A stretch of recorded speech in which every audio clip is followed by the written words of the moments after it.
দেখো আজকে সকাল সকাল বেরিয়ে পড়েছি, একদিনের একটা যে কোনো ট্যুর দেব। তো চলো তোমরা আমার সাথেও দেখবে আমরা একদিনের ট্যুরে কোথায় গেলাম আর কতটা আনন্দ করলাম। কি কি খাচ্ছিস তোরা? বাবা কত কি কিনে বসেছি, এত খেতে পারবি? মানে মানে যতক্ষণ পৌঁছাবি, মাত্র তো আর আধা ঘন্টা বাকি, এতগুলো চিপস। তো আমরা আজকে ঠিক করেছি একদিনের ট্যুর হিসাবে ডায়মন্ড হারবার যাব। তো আমরা আর আমাদের বন্ধু রয়েছি, আমরা বাই কার এসছি। আমরা বেলঘরিয়া থেকে সকাল ওই 8টা নাগাদ রওনা দিয়েছি, আর এখানে পৌঁছে গেছি আমরা প্রায় 12টা সাড়ে 12টা নাগাদ। পৌঁছেই চোখটা জাস্ট জুড়িয়ে গেল। দেখো গঙ্গা আর সমুদ্রের মিলনস্থল এটা।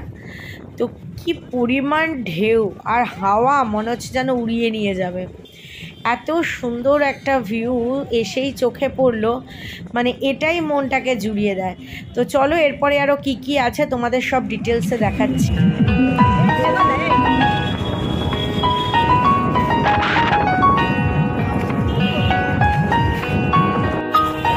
जितनी दफा देखो तुम्हें धड़के जोरों से। Welcome to my channel Sharmi's blogs. দেখো আজকে আমি এসেছি ডায়মন্ড হারবার। চারিদিকে যেদিকে দেখবে জল, ওই দেখো কৌশিক মেয়ে, আর এইদিকে দেখো পুরো জল চারিদিকে। কি সুন্দর উত্তাল গঙ্গা, প্লাস সমুদ্রের মিল হয়েছে এখানে। তো নৌকা চড়বো ভেবেছিলাম, কিন্তু প্রচণ্ড পরিমাণে এখন জোয়ার, কারণ বৃষ্টির ওয়েদার, কিন্তু অসাধারণ। দেখো ওই সাইডে দেখতে পাচ্ছ যে জলগুলো, ওগুলো কিন্তু অ্যাকচুয়ালি পার্কিং এরিয়া। তার মানে ভাবো পার্কিং এরিয়া পুরো জলে ভর্তি। তো দেখো এত হাওয়া, এত সুন্দর চারিদিকে।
জোয়ার জল ফুলে ফেপে রয়েছে, নামতেও দিচ্ছে না এখানে, পুরো প্রোটেকশন। তো ওই পাড়ে দাঁড়িয়ে যেটুকু জল বলা যায়। তো সেই টক আমরা মাখা।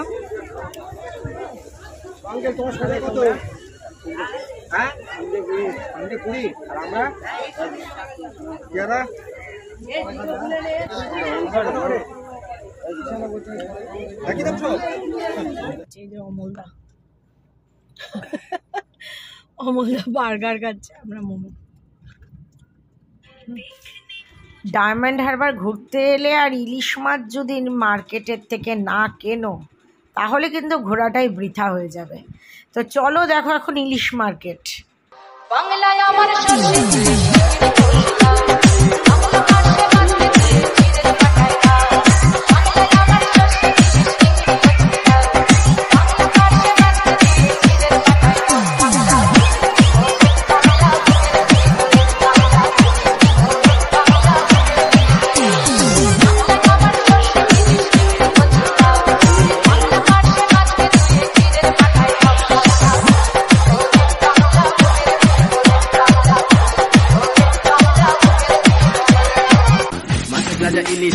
খেলাতে ফুটবল, মাঠের রাজা ইলিশার খেলাতে ফুটবল, সেই খেলাতে সেরা দল আমার ইস্ট বেঙ্গল রে আমার। ইলিশ কেনা কমপ্লিট হয়ে গেছে, এখন আমরা যাব খেতে। তো ইলিশ মাছটা তোমরা তো দেখলেই, ভিডিও আমি দেখালাম। তো ওটা পুরো 2.5 কেজি ওজনের ছিল। আর এখানে 2.5 কেজি ওজনের ইলিশ মাছ যেটা আমরা নিলাম সেটা 1400 টাকা কেজি দিয়েছে। তো আমরা তো সেই ইলিশ মাছটা নিলাম, বাড়িতে গিয়ে দেখাবো একবার। তো যাই হোক, এখন আমরা যাব খেতে, কারণ খুব খিদে পেয়ে গেছে। তো চলো দেখি এখানে ভালো কি পাওয়া যায়। দেখো আমরা মানে ডায়মন্ড হারবার থেকে ঘুরে আসার পর রাস্তায় ভাবলাম কোথায় খাবো। তো সেক্ষেত্রে আমরা জোপার কাছাকাছি এসেছি। তো সেখানে এসে আমিনিয়া পেয়েছি, আমিনিয়ায় ঢুকেছি, আমিনিয়ায় খাওয়া দাওয়া করবো। এমনি রাস্তায় তো দেখালাম এই মোমো টোমো এইসব হাবি জাবি খেয়েছি আর কি। এখন এখানে এসেছি, সেখানে মাটন বিরিয়ানি খাবো।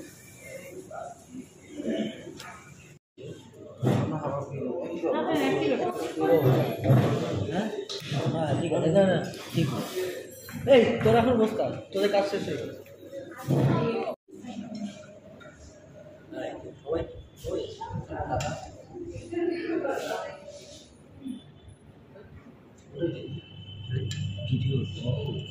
দারুণ খেলাম মটন বিরিয়ানি, তার সাথে চিকেন, রেশমি টিক্কা, বাটার মশলা, ফিরনি, কোল্ড ড্রিঙ্কস, পুরো জমজমাটে খাওয়ার অসাধারণ।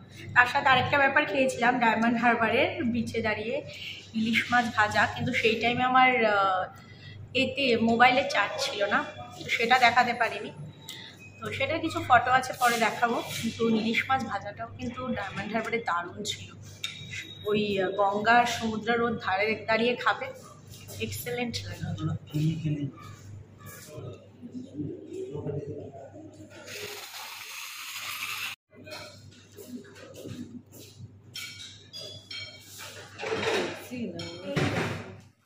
আমার সেই 2 কেজি ওজনের ইলিশ মাছ, যেটাকে গঙ্গা ডায়মন্ড হারবারে গঙ্গা সমুদ্র দুটোই আছে, সেখান থেকে নিয়ে এসেছি বাড়িতে। দেখো জাস্ট কত বড় ইলিশ। আর তোমরা যদি এরকম ইলিশ কিনতে চাও তাহলে কিন্তু অবশ্যই যেতে হবে। আর দামটা কিন্তু বেশ কম, আর ইলিশটাও দারুণ। আর রংটা দেখেছো ইলিশের, জাস্ট একদম সাদা চকচক করছে, মনে হচ্ছে যেন কেউ রূপালি কালার ওর গায়ে বুলিয়ে দিয়েছে। কি সুন্দর ইলিশের রংটা, মানে অ্যাকচুয়ালি ইলিশ এখানে আমরা কিনি সেই রংটা পাওয়া যায় না, কিন্তু দেখো ইলিশের রংটা পুরো সাদা চকচকে। তো তোমাদের যদি আমার ভিডিওটা ভালো লাগে তাহলে অবশ্যই আমার ভিডিওটাকে লাইক করো, আমার চ্যানেলটাকে সাবস্ক্রাইব করো, আর অবশ্যই কিন্তু কমেন্ট করতে ভুলো না। আর যদি ইলিশ মাছ খেতে হয় ডায়মন্ড হারবার যেতেই হবে, একদম টাটকা তোলা পুরো জ্যান্ত ইলিশ প্রায়। এই দেখো, চলো টাটা।